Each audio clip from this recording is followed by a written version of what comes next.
New Zealand bid for semi-final upset.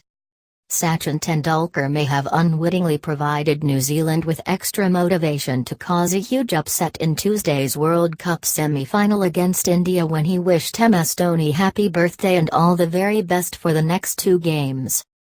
The implication of the retired batting great's remarks was that India wicket-keeper Dhoni, who turned 38 on Sunday, and his teammates already have one foot in the 14th of July final at Lord's against England or Australia.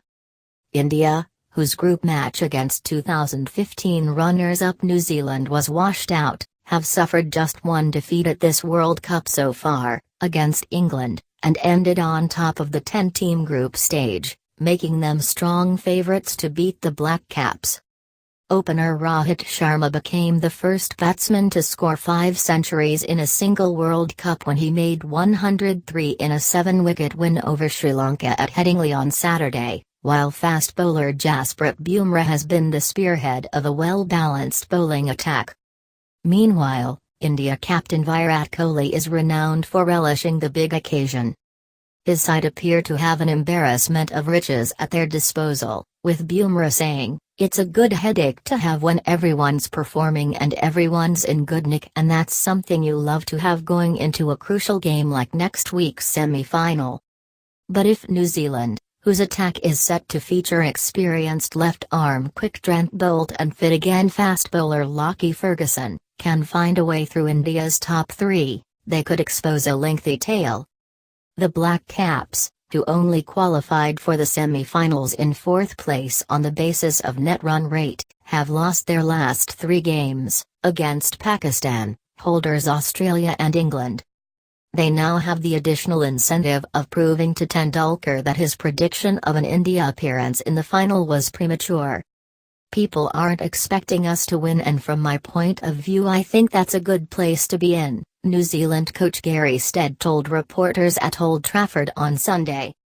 Batting first has become an increasingly successful tactic at the World Cup in general and at Old Trafford in particular, where it's been part of the winning strategy featured in all 5 previous games on the ground. Pressure does funny things. India are also a fantastic chasing team as well, said Stead. But when you get to this stage of the tournament, sometimes pressure can do funny things on people as well. If we can apply enough pressure, then you never know what might happen. But in order for that to happen, Stead's side will have to be competitive with the bat. New Zealand captain Kane Williamson has been in fine form, making match-winning hundreds against South Africa and the West Indies.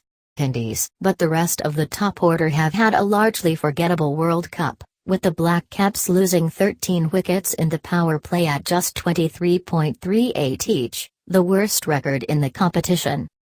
Williamson's 481 tournament runs represent nearly 29% of New Zealand's total at his World Cup.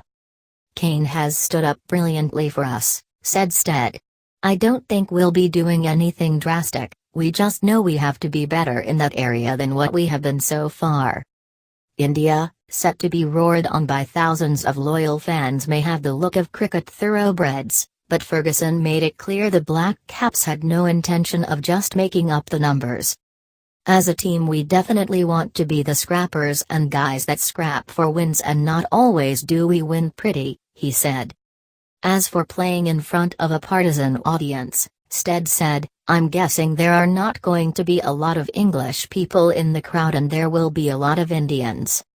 Once you are out there the noise is just noise.